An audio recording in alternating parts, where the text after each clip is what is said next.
Bonjour à tous.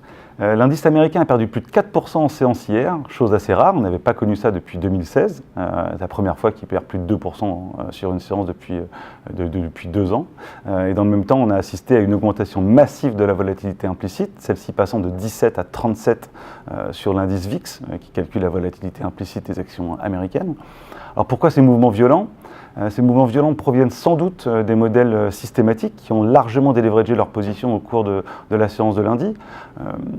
Aujourd'hui, tous les modèles de risk parity, de CTA étaient massivement, implicitement vendeurs de volatilité, long des marchés actions et long des marchés obligataires, et ils avaient sans doute été déjà fragilisés en partie par la hausse des rendements obligataires que l'on a vu en Europe et aux États-Unis depuis le début de l'année. Les raisons de cette baisse ne sont pas fondamentales.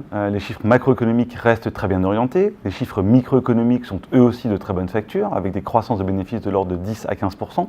Donc aucune raison fondamentale à cette baisse, mais uniquement un deleveraging massif des modèles systématiques, comme on peut y assister de manière épisodique tous les 2 à 3 ans sur les marchés.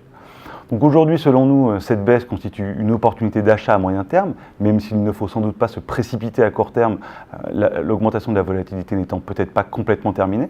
Mais à moyen terme, selon nous, sur les actions ou sur les subordonnées financières, ou sur tous les actifs risqués qui ont massivement souffert de cette baisse, aujourd'hui, cela constitue une opportunité d'achat à moyen terme.